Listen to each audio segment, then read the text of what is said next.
তোলা। আমাদের লক্ষ্য উদ্দেশ্য আমাদের এই মুহূর্তে আমাদের উনি যেন কোনোভাবে আশা করেন না, যেন উনি যেন কোনোভাবে আশা করেন না। বিচার চাই, বিচার বিচার বিচার চাই, খুনি হাসিনার বিচার চাই।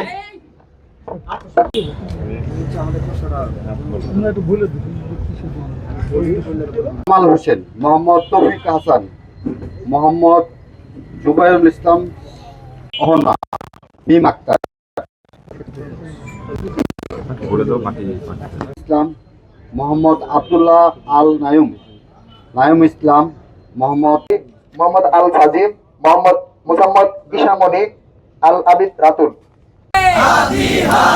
আমরা সবাই হাদি হব, যুগে যুগে লড়ে যাব, গুলির মুখে কথা কব, আমরা সবাই হাদি হব।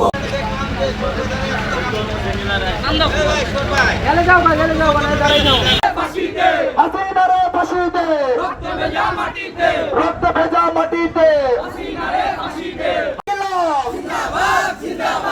আপোষ না সংগ্রাম,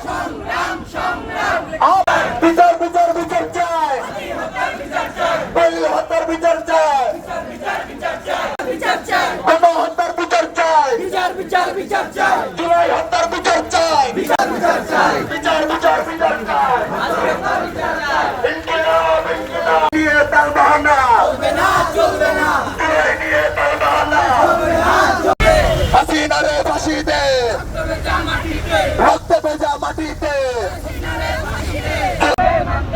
অবিলম্বে গণভোট, অবিলম্বে গণভোট, বিচার চাই, গণহত্যার বিচার চাই, পিলখানা হত্যার বিচার চাই, বিচার চাই, জুলাই নিয়ে তাল বাহানা, জুলাই নিয়ে তাল বাহানা। সবাইকে ধন্যবাদ এখানে উপস্থিত থাকবার জন্য, বিশেষ করে আমাদের মিডিয়ার ভাইয়েরা। আজকে আমরা এখানে উপস্থিত হয়েছি একটি ঐতিহাসিক ঘোষণার জন্য। আমরা দেখেছি যে জুলাই পরবর্তী বাংলাদেশে আমরা নানান ভাবে চেষ্টা করেছি জুলাইয়ের ঐক্যকে ধরে রাখবার জন্য, এবং জুলাইয়ের শহীদদের যে আকাঙ্ক্ষা ছিল, এবং একই সাথে আমরা দেখেছি যে প্রায় 10,000-এর উপরে এখনো জুলাই আহত যোদ্ধা রয়েছে। তাদের যে আকাঙ্ক্ষা ছিল, সেই নতুন বাংলাদেশ গড়বার যে লক্ষ্য ছিল, আমরা সেই লক্ষ্যের জন্য আমরা বিগত সময় ধরে চেষ্টা করে গিয়েছি, এবং আল্লাহ যদি আমাদের কবুল করে নেন, আমরা হয়তো আগামীতেও আমাদের এই চেষ্টা অব্যাহত রাখবো। একই সাথে আমরা বলতে চাই যে আমরা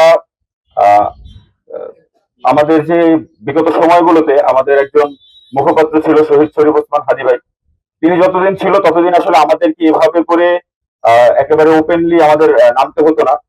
তিনি আমাদের হয়েই কাজ করতেন, এবং তিনি যখন চলে যায় তখন আসলে মনে হয়েছে যে তিনি তো আমাদের রাজনৈতিক গুরু বলা যায়, কিংবা হচ্ছে আমাদের যে ইনসাফ কায়েমের যে যাত্রা, যে পাঠশালায় তিনি আমাদের দিয়ে গেছেন। তো তার চলে যাওয়ার পরে আমাদের মনে হয়েছে যে আমরা যাতে তার যে ইচ্ছে ছিল একটা ইনসাফ ভিত্তিক বাংলাদেশ গড়া, সেই ইনসাফ ভিত্তিক বাংলাদেশের লক্ষ্যেই মূলত আমরা আজকে এখানে উপস্থিত হয়েছি। আমরা স্মরণ করতে চাই আমাদের 52, আমাদের 71-এর সকল শহীদদের। আমরা স্মরণ করতে চাই নূর হোসেনের মতন যারা 90-এর এরশাদ পতন আন্দোলন কিংবা স্বৈরশাসক পতন আন্দোলনে জীবন দিয়েছে। আমরা বিগত সময়ের গুম খুন প্রত্যেকজনকে আমরা স্মরণ করতে চাই পিলখানা ট্র্যাজেডি সহ শাপলার সেই গণহত্যাকে আমরা স্মরণ করতে চাই। আমরা স্মরণ করতে চাই জুলাই এবং জুলাই আহত নিহত সকলকে।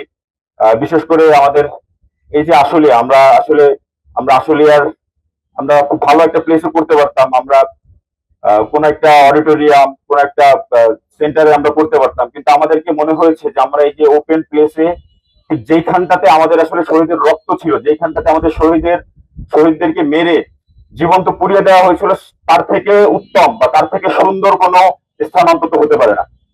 আমরা তাই লক্ষ্যে আমরা আজকে এখানটাতে এই আশুলিয়া থানার পাশে আমরা অবস্থান করেছি, এবং আজকে আমাদের এখানেই আমাদের আহ্বায়ক কমিটি উন্মোচন হচ্ছে।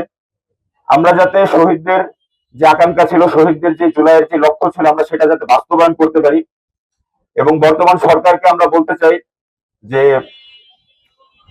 70% মানুষের যে গণরায়, সে গণরায় মেনে নিন, এবং গণরায় মেনে নিয়ে জুলাই শহীদের যত রকমের হামলা মামলা যত যা ছিল সবকিছুর রায়গুলো অতি দ্রুত শুধু কার্যকরী রায় দিবেন বিষয়টা এমন না, কার্যকর করতে চাই। আমরা দেখেছি বিগত কিছুদিন ধরে অনেকগুলো রায় হয়েছে, কিন্তু তাদেরকে আবার পুনরায় নানান ভাবে জামিন দেওয়া হচ্ছে। আমরা আপনাদেরকে সর্বোচ্চ সহযোগিতা করতে চাই। বর্তমান যারা সরকার রয়েছেন, আমরা চাই আপনারা যেহেতু জনগণের ভোটেই নির্বাচিত হয়েছেন, আমরা আপনাদেরকে সর্বোচ্চ সহযোগিতা সমর্থন করতে চাই।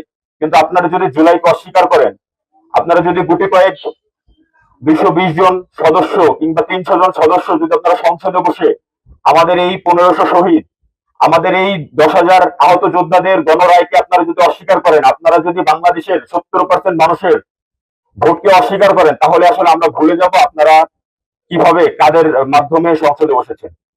আমরা আবার পুনরায় সেই জুলাইকে ধারণ করে আমরা আবার আমাদের সর্বোচ্চ দিয়ে আমাদের যেই আকাঙ্ক্ষা ছিল, আমাদের যে ইনসাফ ভিত্তিক বাংলাদেশ গড়ার যে লক্ষ্য ছিল, আমরা সেই লক্ষ্যের জন্য কাজ করে যাবো ইনশাল্লাহ। আমাদের জন্য দোয়া করবেন, আমাদের পাশে থাকবেন, এবং একই সাথে আমাদের এখানে যারা শহীদ পরিবার রয়েছেন তাদেরকে আমরা অনুরোধ করব, আমরা যদি কখনো কোনো রকমের ভুল পদক্ষেপ নেই কিংবা কখনো কোনো ভুল উদ্দেশ্য নিয়ে আমরা কোথাও আগাই, আমাদেরকে আপনারা গাইডলাইন দিবেন। আপনাদের সন্তান হারিয়েছেন বিষয়টা এমন না, আমরাও আপনাদেরই সন্তান। আমরা যাতে আপনাদের সন্তানরা যে ইনসাফ কায়েম করতে চেয়েছিল, সেই ইনসাফের বাংলাদেশ যাতে আমরা আপনাদের সন্তান হয়ে যাতে আমরা গঠন করতে পারি। সবাইকে ধন্যবাদ। আসসালামু আলাইকুম।